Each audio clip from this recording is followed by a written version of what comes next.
Hoy, en 678, Méndez. Quiero un ministro de Economía fuerte. Pregunta de 678. ¿Está pidiendo a Moreno? La Nación. Héctor Méndez. Deberíamos tener un ministro de Economía con más fortaleza. Yo creo que hay dos cuestiones de las declaraciones poco afortunadas desde mi punto de vista de Héctor Méndez de la UIA. Uno tiene que ver con esto, ¿no? Tener un ministro de Economía más fuerte me recuerda a otros tiempos de la Argentina, ¿no? Donde buscábamos un salvador, un ministro de Economía salvador. Todo el mundo en Argentina decía que yo debía volver al Ministerio de Economía. Y la gente en la calle me paraba y me pedía que lo ayudara de la Rúa a sacar al país de esta situación. Esto significa una fuerte reducción del gasto. De lo que se deriva de ahí es que lo que querés es una presidenta con menos fuerza, ¿no? Una presidenta más débil, si querés un ministro de Economía más fuerte. Me parece que eso no es lo que pasa, lo tomo como un exabrupto, una falta de respeto, digamos. Nos visitan dos invitados que jugaron un rol clave en la reunión Gobierno Trabajadores Empresarios que derivó en la baja de ganancias. Ricardo Piñanelli, titular de ESMATA, y Juan Carlos Lascurain, vicepresidente de ADIMRA. El debate sobre seguridad. Una discusión muy especial, otra vez sobre la baja de la edad de imputabilidad cuando se cometen delitos. Vale la pena rescatar que desde el propio oficialismo han salido voces que discuten fuertemente con este tema. Ha fallado el Estado, la minoridad en la Argentina. Hay un régimen penal juvenil que en la Argentina todavía no existe, que debemos darnos ese debate. ¿A partir de cuántos años? 16, de los 14. 14. 14 años en la cárcel, en un calabozo. No, pero nadie te está diciendo es? en la cárcel, Mirta. Lo que estamos diciendo es que no tienen que estar en la calle. Existe que hay mecanismos para que nosotros nos demos ese debate y los jóvenes no tengan el mismo tratamiento que un adulto, por supuesto, pero hay que reinsertarlos en la sociedad. Yo tengo una posición al respecto muy clara, no votaría una cosa de esas, de bajar la imputabilidad. Ahora, discutir un régimen penal juvenil, sí, claro, me parece que es estupendo. Sí, desde los 14 no, desde los 16 como está en la actualidad. Una cosa es bajar la edad de imputabilidad y otra cosa es crear un sistema penal para menores, porque según como te lo plantean es una medida regresiva, facha, y según cómo se lo plantee y cuál sea el proyecto, es una medida progresista. Es una diferencia enorme. Noticias sin repercusión. Pagni, Joffre y otros. Procesamiento confirmado. La Cámara Federal de Apelaciones de San Martín confirmó el procesamiento de Juan Bautista Talta Joffre como jefe de una asociación ilícita. También se confirmó el procesamiento como integrantes de la banda del director del sitio de internet Héctor Alderete y de un ex agente de la CIDE y de la Policía de Seguridad Aeroportuaria Pablo Carpintero, e imputó al columnista de La Nación Carlos Pañi, al del diario Perfil Roberto García, al director del sitio urgente 24 Edgar Mainar. La carrió golpista de siempre. 2008. Esto antes de julio se resuelve. Se resuelve antes de julio porque se resuelve el tema del poder. O resuelve ella, ¿está? Para recomponer, digamos. Para recomponer, o se resuelve con la ida del poder y se resuelve también. O se resuelve con la ida del poder y se resuelve también. Y ayer. Lita, ¿usted cree que de todos modos la presidenta tiene que tomar decisiones? Tiene que gobernar 2 años. ¿Usted la ve a ella dispuesta a gobernar? Hay que gobernar. Hay que gobernar. ¿Qué imagina usted los próximos 2 años? No, tanto yo no imagino. No, tanto yo no imagino. Navarro Laje, una discu de alta gama. ¿Por qué se venden más autos que departamentos y por qué se están vendiendo tantos autos? Fundamentalmente, dentro de todo, es porque vos, con un nivel de inflación como tenés hoy en la Argentina, en muchos casos vas a un auto para cubrirte de alguna manera. Fundamentalmente, ¿a qué auto vas? Y vas a autos de alta gama, porque son los autos que están en dólares, pero que a vos te toman los dólares a valor oficial. Pero esto lo tenés cantado. Ahora, vos a eso tenés que sumarle que vos tenés que pagar la patente, el seguro. Sí, obviamente. Digo, desde ya. Es algo que te da gas. Sí. ¿Qué porcentaje del total de autos que se venden en Argentina hablando... significan esos 4 Audi y 5 BMW que contaste? No son ni 4 ni 5. No, mucho más. Pero no justifica, están vendiendo 900.000 autos por año. Pero para un cachito, primero no estás vendiendo, estás produciendo. En la Argentina no se venden los 900, se venden a Brasil. En Argentina se venden 900.000. Pero al público, al público no. Nosotros exportamos, pero después vendemos coches brasileños. Está bien, pero vos... Se patentan 900.000. Pero vos no vendés todos los que producís la mitad, pero acá... ¿Cuánto es eso? Pero para un cachito, acá tenés... estás hablando de 80.000 unidades aproximadamente. La gente busca refugios de inflación. Este es uno de los refugios. Aunque te parezca ¿Cuánto mentira, es es del uno de los total? refugios. Además, vos pensás que Pero todos no los Audi y importa. BMW No, se pero- venden pero- es para cuidar la inflación. Yo conozco mucha gente que se ha comprado Audi No, pero la porque gente se lo- cambia el Audi cada 2 Pero no, años. Roberto. Pero lo que yo te estoy contando, no te estoy diciendo, te estoy diciendo que este es uno de los negocios que hay con los autos. Pero vos fijate que sube la cantidad de préstamos en vez de decir, che, qué bien, suben los préstamos. No, Pero es no, porque no, la pero gente esto no tiene- piensa que van a subir No, la Roberto, esto es un sube la negocio. venta de autos. Y esto es un negocio. Esta es la inflación que más virtudes tiene. Pero debe esto es ser. un- A ver, durante muchos años vos sabés que no se permitía. En Argentina no llegaban esos autos o llegaban cuando ya había salido el modelo nuevo. ¿Sí? Sería un retroceso también bajarse de ese lugar. El chaqueño palavecino, no precisamente un kirchnerista, atragantó a Legrand. Algo quería decir usted, chaqueño, discúlpeme. No, decía que yo quería agradecerle a la señora Alicia Kirchner. Sí. Realmente, bueno, nosotros estábamos con la fundación y empezábamos a hacer las casitas para donde yo nací, para los nativos. Yo era el arquitecto ahí. Hicieron cosas en el Chaco que no se mostró nunca. A donde yo nací, por ejemplo, y siguen haciendo, y hay un trabajo grande para hacer, hasta el Pozo del Toro, que ya se está instalando, el Pozo La China, trabajando, porque en realidad nosotros hemos estado muy fuera del sistema. Tanto el gobierno de Salta como el gobierno nacional están trabajando en la zona nuestra. Así que lo que hay que agradecerle. El Chaco no está bien. No, la parte nuestra, del Chaco salteño. Pero creo que se ha hecho muchas cosas. Mire, yo vengo de abajo, muy de abajo. Entonces uno nota eso. Se ha trabajado. Yo lo veo, mire. Voy a hablar un poquito, si me permite, con Eliana. Contanos, ¿dónde vas ahora con tu espectáculo? Como decía un catalán, voy tratando de crecer y no de sentar cabeza.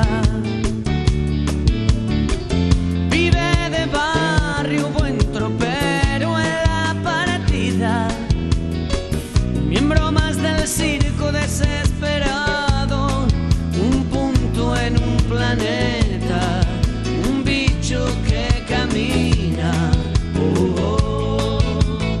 La buena noti del día. Miles de niños sirios vivirán unos días más. Obama frenó el ataque a Siria. El presidente norteamericano aceptó analizar una propuesta de Rusia para que el régimen de Al-Assad someta a supervisión internacional su arsenal químico. Arranca 678. El programa que caló hondo en el inconsciente colectivo. Los torneos donde hay, no sé, 6, 7, 8... Voy a agregar el 9 por las dudas. 9 canchas. Pues lo editamos. Te voy a decir 6, 7, 9 menos 1. El sol calma la lengua de los lagartos. La verdad es buen veneno para estripas. Todavía hay mucha gente que está viva. Todavía hay adiós, gracias todavía. Ayuda a multiplicar.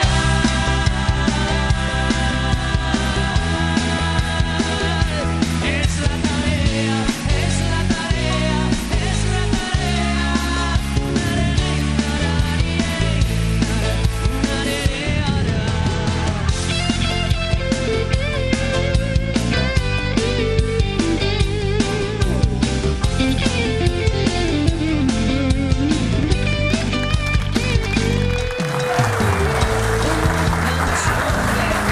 Muy buenas noches, bienvenidos aquí a 678.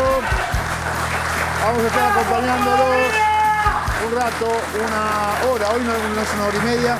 Y también tengo un panel acorde a los tiempos que corren a esta hora. Un triunvirato, Paso, Lo que había. Zarratea y Tocó Chiclana. Se lo utiliza a propósito. Se lo utiliza a propósito. Vamos a los invitados del día de hoy. Por este lado tengo al señor Juan Carlos Lascurain. Lascurain es el vicepresidente primero de ADIMRA, que es la Asociación de Industriales Metalúrgicos de nuestro país, de la República Argentina. Gracias, Lascurain, por estar aquí. No, a ustedes por invitarme. Muchas gracias. Bueno, y también lo tenemos al señor Ricardo Piñanelli, que es el secretario general de SMATA, Sindicato de Mecánicos y Afines de Transporte Automotor. Gracias. Gracias a ustedes. Gracias por estar acá. Gracias.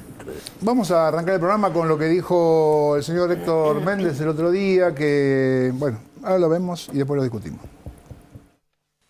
Méndez. Quiero un ministro de Economía fuerte. Pregunta de 678. ¿Está pidiendo a Moreno? La Nación. Héctor Méndez. Deberíamos tener un ministro de Economía con más fortaleza.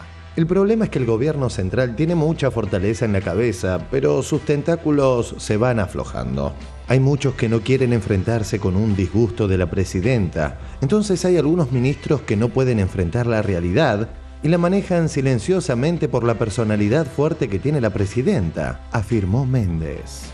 Tiene que ver con estas declaraciones que hizo Héctor Méndez, el titular de la Unión Industrial. Pero creo que hay dos cuestiones de las declaraciones poco afortunadas desde mi punto de vista de Héctor Méndez de la UIA. Uno tiene que ver con esto, ¿no? Tener un ministro de Economía más fuerte me recuerda a otros tiempos de la Argentina, ¿no? Donde buscábamos un salvador, un ministro de Economía salvador. Todo el mundo en Argentina decía que yo debía volver al Ministerio de Economía. Y la gente en la calle me paraba y me pedía que lo ayudara de la Rúa a sacar al país de esta situación. Estará a cargo de la conducción de la economía del país el doctor Domingo Cavallo. Cuando usted lo llama Cavallo en marzo de 2001, ¿no lo hace pensando que tal vez Cavallo, como padre de la criatura, era también el que podía lograr una salida de la convertibilidad?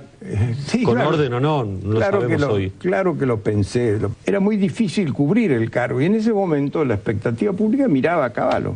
Las tapas de los diarios lo decían. No se olvide que la prensa tiene mucha influencia en eso. Clarín, 3 de marzo del año 2001. Con Cavallo se potenciaría el compromiso con el rumbo económico. Esto significa una fuerte reducción del gasto. $1 y $1. ¿Cuál es su moneda, ministro?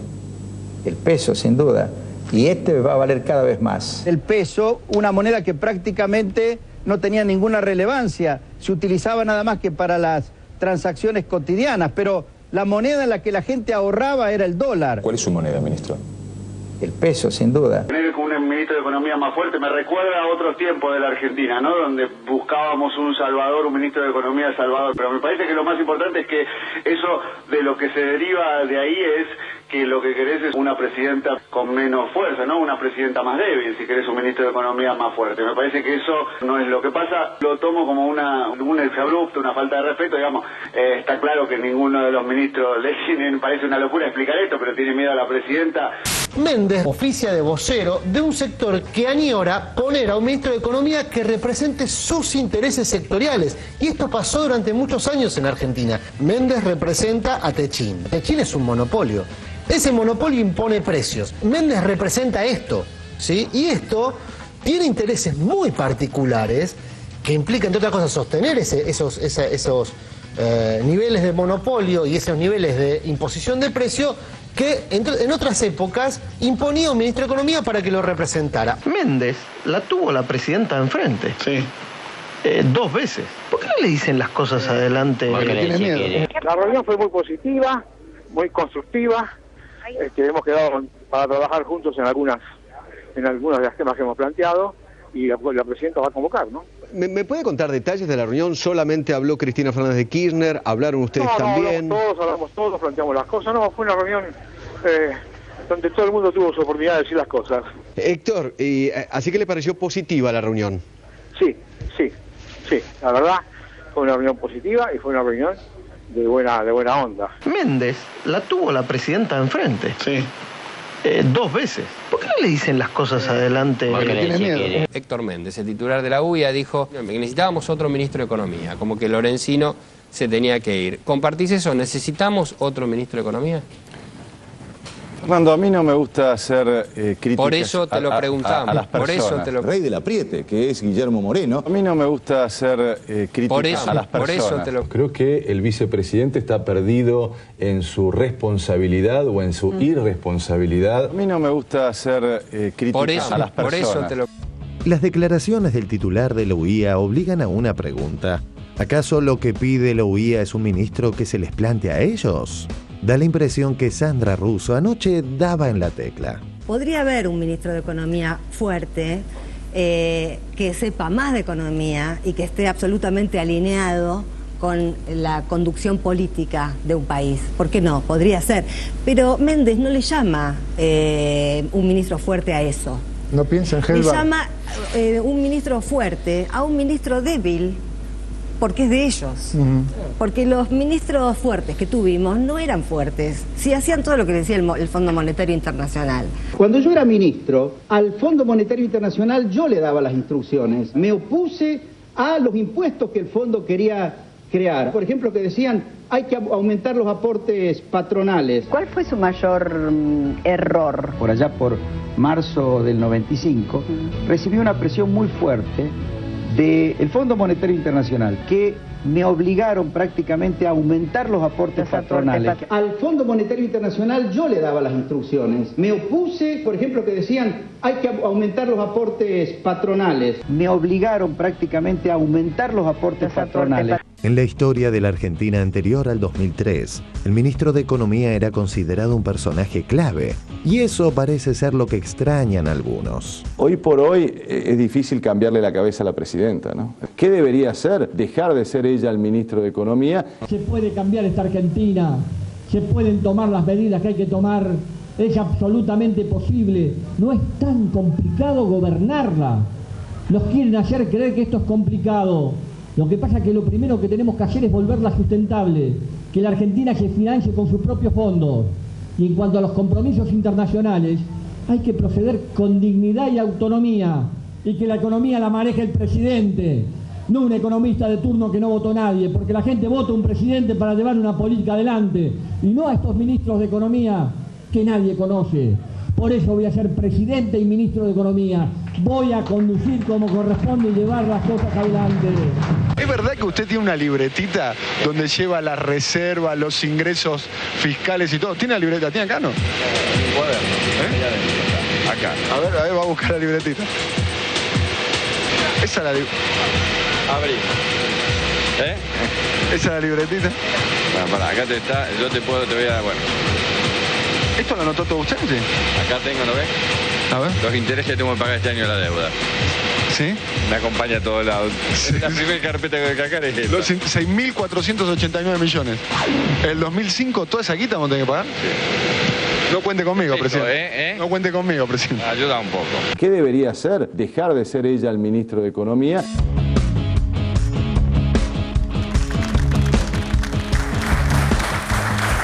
Bueno, a ver, Lascurain, más allá de esto, bueno, está bastante claro, el ministro fuerte, lo que sea, pero sí. ¿Qué cree usted que quiere Méndez? ¿Qué le gustaría a Méndez que hiciera ese ministro que está pidiendo? No, yo creo que Méndez, en el marco de alguna entrevista, expresó no quizás lo que quiere que hagan, sino lo que le gustaría que en la Argentina exista con relación al manejo de la economía, ¿no es cierto? Y esto responde a una ideología distinta a la que nosotros venimos viviendo desde el 2003. Si nosotros analizamos que cuando se crea la carrera de economía, se llama la licenciatura de economía política, es precisamente porque la economía y la política deben ir de la mano. A partir del 76 se terminó llamando la licenciatura o la licenciado en economía el graduado. Es decir, como si la política no tuviera nada que ver.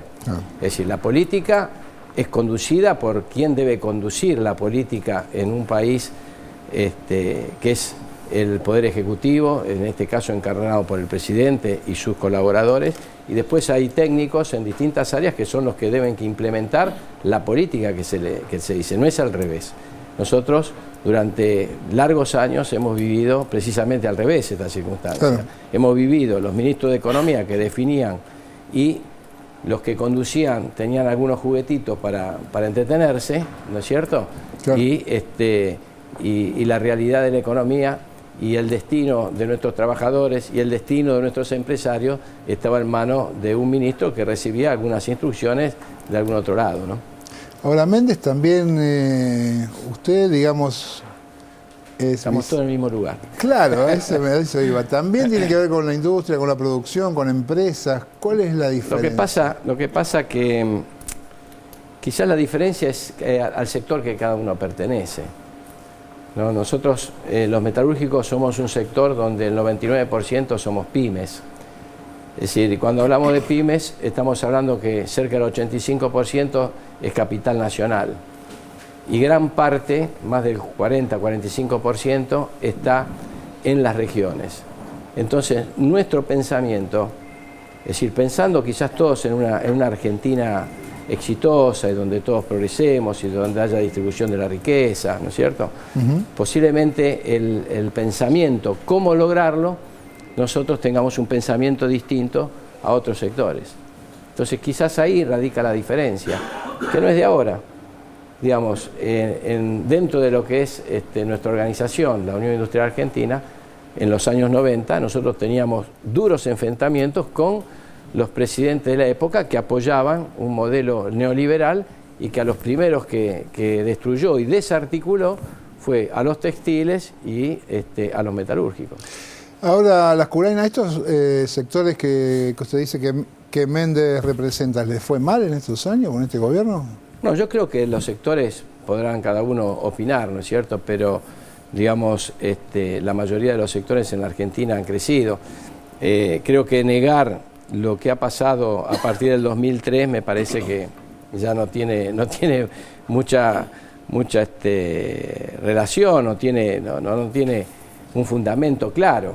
Si yo le digo por un sector que es el de mayor valor agregado, quizás que es el nuestro, en donde representamos el 21% del empleo hoy, y habíamos terminado en el año 2001 con 70.000 trabajadores, 80.000 trabajadores, de 500.000 en el 76. Claro. Es decir, del 76 al 99, que le hicimos la huelga Menem con Lorenzo Miguel, nosotros estuvimos un poco distraídos, los trabajadores y los empresarios, cada uno de nosotros atendiendo el juego nuestro.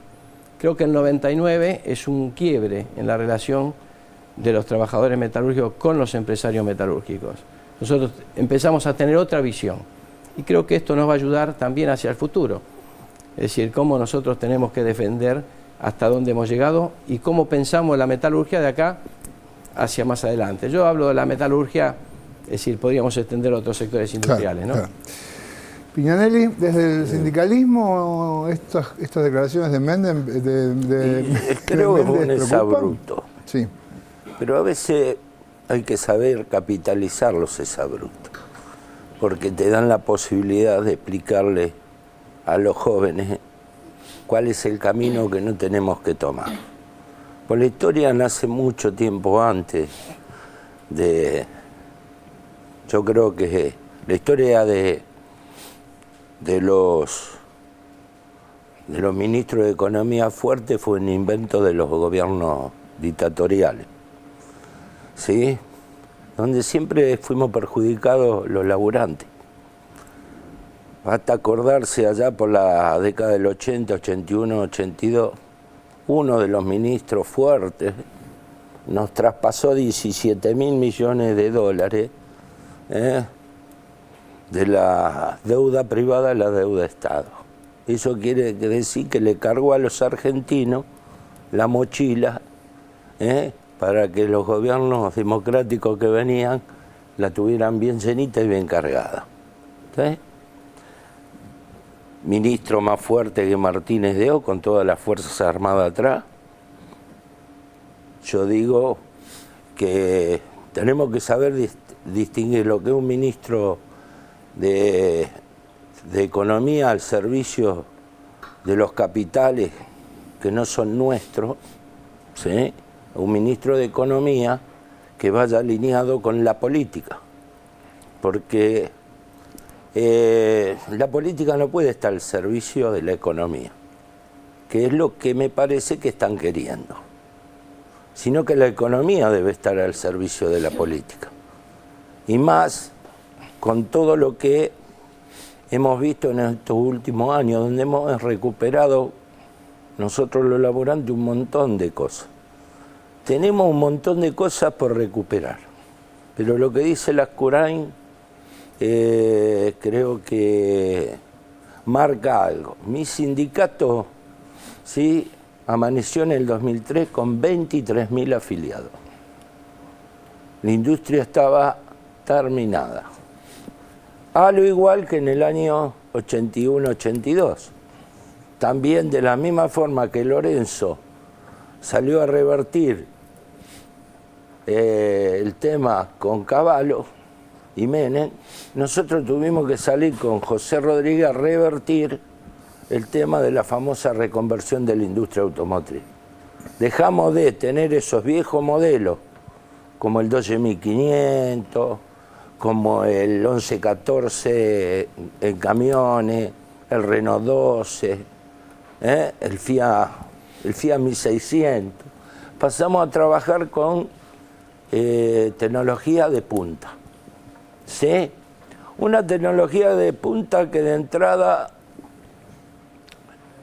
los capitales, las empresas automotrices grandes con buenas espaldas evolucionaron rápidamente, pero se convirtieron en una empresa montadora.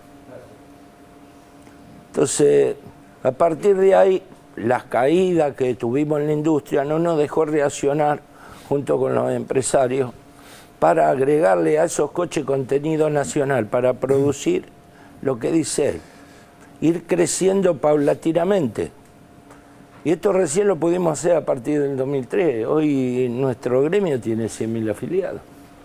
Entonces, a mí cuando me dicen, yo me lo tomé medio, perdoname, pero en sorda, porque dije, bueno, no sé, a Rubén Peuchelli, a Martín Caravaggio, a Gima.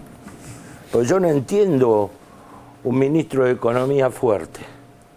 Yo entiendo un ministro de Economía capaz, inteligente, y que se tiene que trabajar para tener contacto en el mundo y abrir puertas que por ahí todavía están cerradas. Sí, pero yo creo que el formato económico se lo tiene que dar el gobierno. No lo puede dar el ministro de Economía. No lo puede dar nunca el ministro de Economía porque lo pagamos con sangre. Lo pagamos con sangre en el 82 cuando nos volcó la deuda y lo pagamos con sangre en el 2000 cuando el canje que jamás llegó a la Argentina. Después tuvimos que pedir el megacanje y ahora estamos pagando todas esas consecuencias. Si no pagaríamos la deuda, seríamos un país no seguro jurídicamente. Pagamos la deuda, igual somos criticados. Sí. Entonces este es un tema que sirve para aclarar que esta es una historia vieja en la Argentina, que se repite cada 10 años. Y justo este año estamos en los 10 años. Entonces tenemos que aclarar para qué. Porque si vos me decís, mis compañeros quieren seguir progresando, y te tengo que decir que sí, porque el hombre quiere evolucionar continuamente. Y si hoy tiene el coche, quiere su casita, y si puede tener algo mañana en la costa, y tiene derecho. Ahora, si vamos despacio, entendemos bien qué es lo que está pasando en la Argentina, seguramente todos vamos a cumplir el sueño. Que por ahí nosotros que estamos ya en los 60, sí tenemos una responsabilidad, clarificar a los pibes para que no se equivoquen como nos equivocamos nosotros. Pues nosotros también en el 75 no creíamos que un gobierno fuerte solucionaba los problemas. ¿Qué va a solucionar? Nos dejó 30.000 desaparecidos y nos hizo desaparecer la industria. Después nos creímos que con un ministro de Economía fuerte y nos metió en una deuda. Entonces yo creo que esto es paso a paso, como decía el Mostaza. Porque todas las secuelas que hoy están en la mesa son todas secuelas que dejó la miseria del 98, que arranca con una pelea política también. Arranca con una diferencia política. En el año 98, octubre de 98, se lanza una diferencia política. Y el pueblo se equivoca y termina votando una alianza, que no era una alianza, era un rejuntado. Y así nos dejaron el país. Entonces, creo que el camino está bien. Todos sabemos que tenemos que cumplir con la seguridad, todos sabemos que todavía falta educación, todos sabemos que falta capacitar, porque del 98 al 2003, si la gente no comía, no podía ir al colegio. Pero yo creo que, espero que sea un exabrupto, que se haya equivocado, ¿sí? Creo que un hombre es muy grande para equivocarse. Hay veces en la vida que cuando vos pasás una edad ya no te podés equivocar. No es un pecado de juventud. Creo que se equivocó. Sandra. Sí, bueno, recién lo hemos escuchado varias veces a Méndez diciendo lo que dijo. Recién lo escuchábamos nuevamente y tal vez por repetición escuché la segunda parte, porque lo del ministro fuerte lo dice en la primera parte y queda sin, por lo menos hasta ahora a mí me había quedado como un poco inadvertido, que me parece más grave todavía, porque lo que está diciendo o lo que dijo es que los ministros son débiles porque además no se animan a decirle a la presidenta lo que sucede en la realidad, con lo cual está diciendo que la presidenta no sabe lo que sucede en la realidad. Claro. O sea, el exabrupto fue muy grande. Y yo lo escuchaba recién de Piñanelli, es cierto, todo el mundo tiene derecho a progresar, los trabajadores, los empresarios. Lo que pasa es que las cosas son más claras cuando se trata de empresarios nacionales que quieren ganar e invertir en el país, que cuando se trata de empresarios de otro tipo de empresas que mandan las ganancias a otros lugares, a otras filiales del mundo, ¿no? Me parece que eso ya marca una diferencia de posicionamiento y de expectativa frente a una política económica. Así es. Es así. ¿Es así? Por eso que yo decía la diferencia, a mí que me tocó conducir la Unión Industrial Argentina, son entidades donde hay un pluralismo de ideas enorme, ¿no es cierto? Que en definitiva son intereses, claro. Son ideas que responden a intereses. No ocurre lo mismo cuando uno baja a lo sectorial. Y creo que también en lo que estaba diciendo recién Piña hay un lugar donde nosotros estamos transitando, a veces con dificultades, pero estamos transitando, en donde los intereses nuestros, de los empresarios nacionales y los intereses de los trabajadores, se cruzan, ¿no es cierto? Se cruzan desde el punto de vista positivo. Digamos, los trabajadores necesitan que existan empresas nacionales y que haya empresarios que tengan su rentabilidad, pero nosotros necesitamos, para esas empresas necesitamos también trabajadores que tengan capacitación, que tengan buenos salarios, necesitamos la tecnología, necesitamos muchas cosas. Entonces ahí es donde se cruza. Después hay un momento en donde durante 2 meses nos peleamos bastante. Es cuando cada uno defiende los intereses en cuanto a la mejor remuneración y nosotros a una remuneración distinta a la que pretenden los trabajadores. Pero, digo, el paraguas en estos momentos, digo, está mucho más claro. Es otra cosa. Yo creo que ya la confusión que nosotros hemos vivido en esos 30 años, me parece que hoy está mucho más claro lo que cada uno de nosotros representamos y en dónde tenemos los puntos de contacto. Y nosotros lo estamos haciendo con la UOM, con Antonio Caló. Tenemos un Instituto de Desarrollo Industrial y Social donde nosotros hacemos trabajo, tenemos una serie de trabajos, tenemos pensamientos sobre determinadas cosas que son comunes. Estamos terminando en breve, en 2 o 3 días más, estamos terminando un libro en donde nosotros hacemos una propuesta, es un aporte de cómo deberían funcionar los organismos internacionales, cuál es la modificación que deberían tener, cómo debería funcionar la Organización Mundial de Comercio, sobre todo analizando qué le pasa a nuestros países, qué tendría que hacer el Fondo Monetario, ¿no es cierto? Es decir, qué tendría que hacer el Banco Mundial. Digamos, es una aspiración, es, digamos, una propuesta, una idea, pero de trabajadores y empresarios. Muy bien. Vamos a cambiar de tema, nos vamos al debate sobre la seguridad. Lo vemos. El debate sobre seguridad. Crece y se enriquece este fundamental debate y hasta en el piso de la estigmatizada como carente de matices Tanqueta, anoche hubo diferentes opiniones. Debates que no nos deben dividir en falsas antinomias, ponernos a discutir realmente sobre si 14 o 16, como si fuera esto una política de seguridad.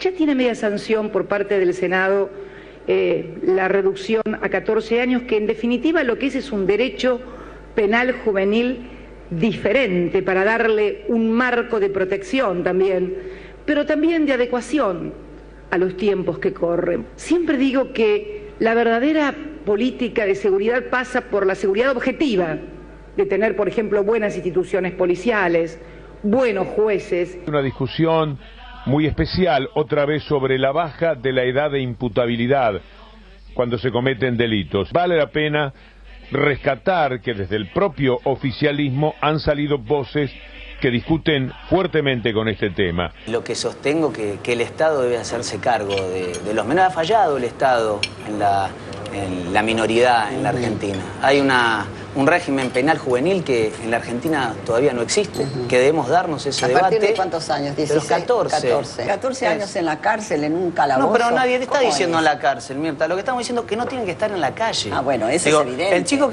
bueno, pero están. Pero sí el que delinque o comete un homicidio, digo, la desprotección que tenemos en la víctima y en cada uno, en estos menores. Digo, el Estado en eso falló.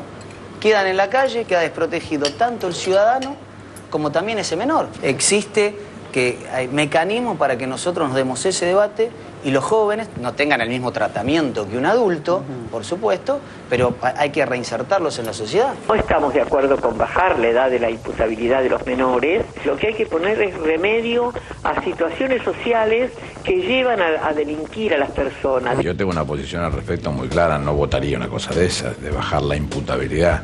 Ahora, discutir un régimen penal juvenil, sí, claro, me parece que es estupendo que se tenga que discutir algo que regule o ponga en condiciones la ley para interpretar cuando son jóvenes los que participan de un hecho delictivo y que tenga que analizarse en esa situación. Me parece que eso es positivo, que requiere analizarse un régimen penal juvenil para analizar con criterio, eso sí, desde los 14, no desde los 16 como está en la actualidad. ¿Y a partir de cuánto? ¿De cuántos años? ¿14? De los 14, sí, de los 14 años. Me parece que es momento en la Argentina, la sociedad va cambiando.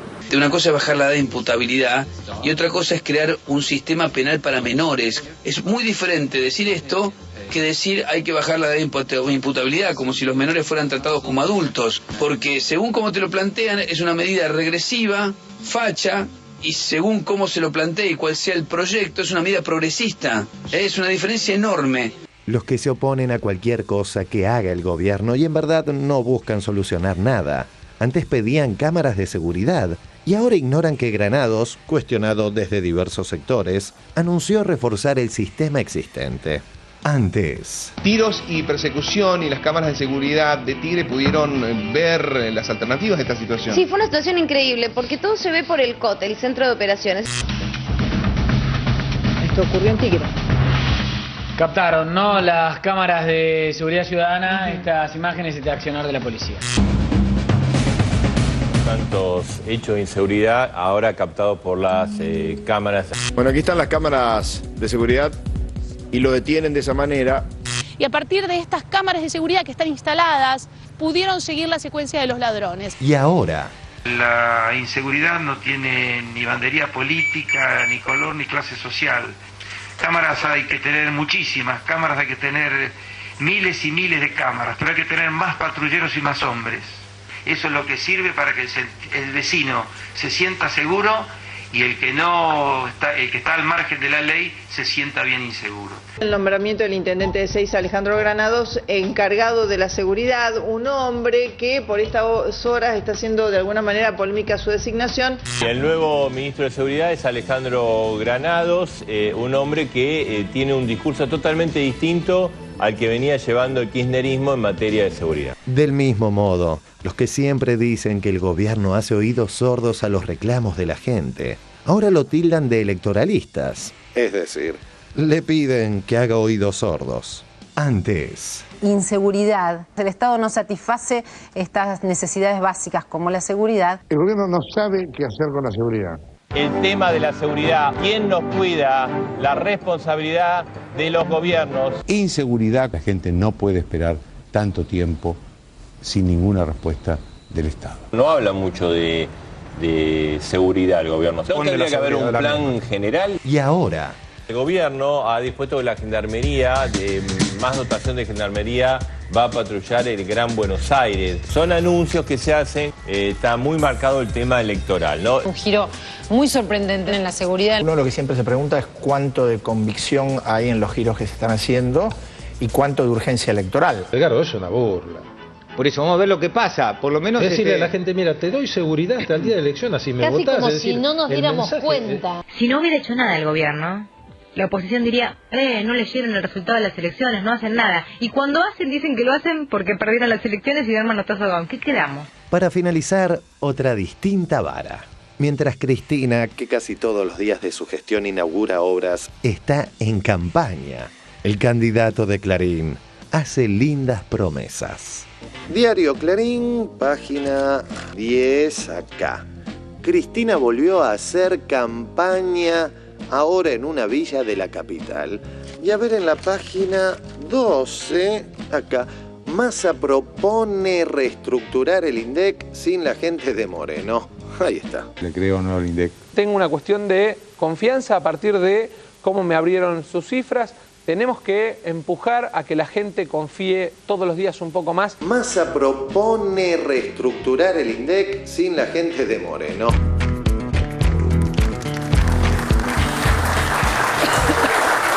Bueno, muy bien. A ver, era muy interesante ver estas cámaras de Massa que finalmente proveen de muchísimo material a los programas de Canal 13 y de TN, ¿no? No creo que esa sea la idea tampoco, tener cámaras para que los noticieros tengan imágenes. Bueno. Pero para la idea de Massa está bien.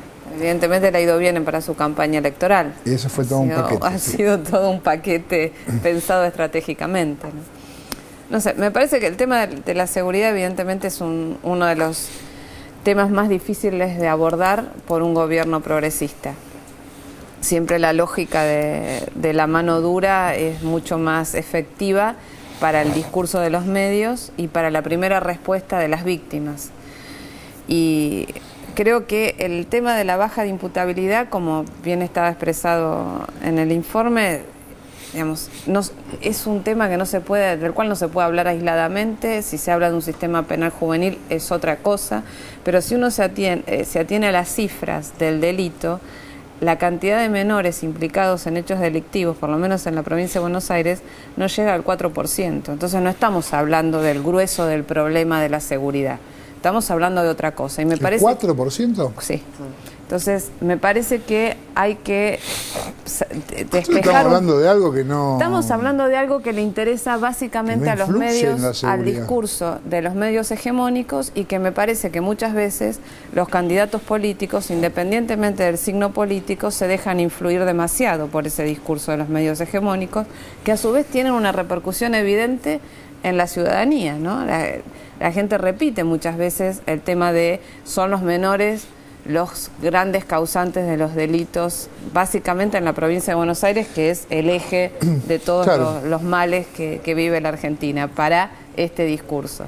Entonces creo que en un contexto electoral dar esta discusión seriamente es muy complicado, realmente es muy complicado, y es un tema que no se termina de definir. La media sanción del régimen penal juvenil que tiene el proyecto que en su momento debatieron en el 2009 en las distintas cámaras no fue abordado finalmente por el Senado.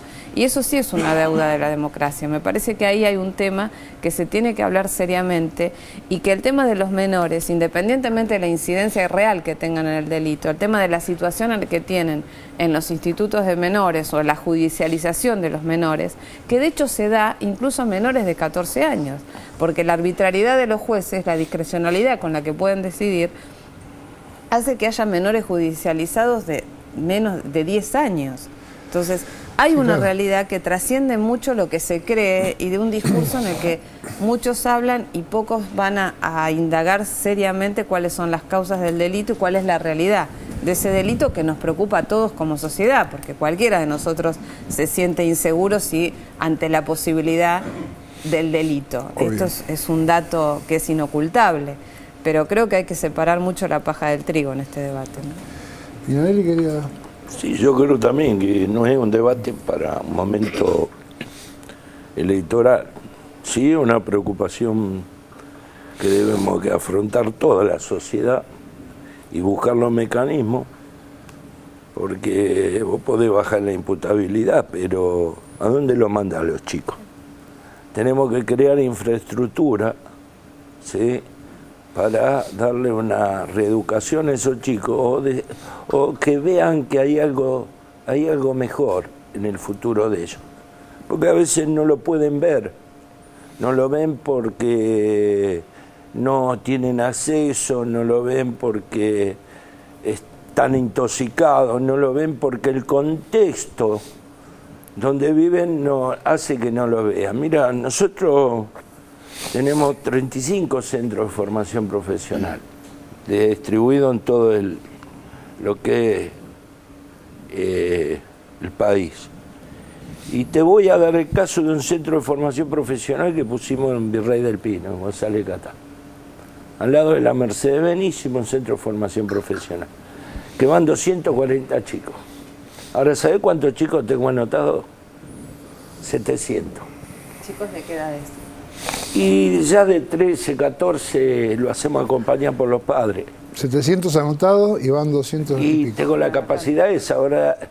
Ahora por intermedio del Ministerio de Educación y el Ministerio de Acción Social, vamos a hacer un edificio para tener la contención y darle un oficio a los chicos. A los chicos hay que hacerle ver que hay algo distinto a lo que viven. Ahora, también no nos debemos olvidar de dónde nace la inseguridad en la Argentina. La inseguridad nace en la Argentina por un negocio inmobiliario de la década del 90. Cuando en los diarios aparecían todos los 6 domingos los country que se vendían. ¿Sí?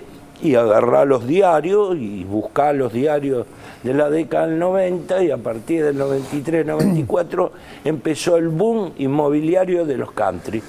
Claro. Y para empujar a la gente adentro de los country había que crear inseguridad en el contexto del conurbano bonaerense. Está el que se asusta, ¿sí? El que tiene las posibilidades, y se le fue de mambo la inseguridad en la provincia de Buenos Aires. Pero nace en el 94, 95 también, muchachos. Es así. Así. Había un diario en la Argentina que tenía un diario aparte adentro, salía los sábados y los domingos, claro, donde publicaban los country. Entonces, esta es una verdad que también tenemos que decir. ¿Sí? Ahora, tampoco, si no tenemos educación, no tengo un chico bien tratado de la cuna, ¿sí? Y no tengo educación, no puedo meter mano dura, porque nos vamos a equivocar de vuelta. Y claro. Creo que tenemos que armar una infraestructura. ¿Sabes lo que dice? Me fui a Roma a ver al Papa. ¿Sabes para qué me fui a ver al Papa? Para firmar con el Papa y la Fundación Pescar, para poder trabajar tranquilo con los pibes de 13 y 14 años. Tengo que hacer un corte, Pinanelli. Listo. Después la seguimos. Hacemos un corte y ya volvemos.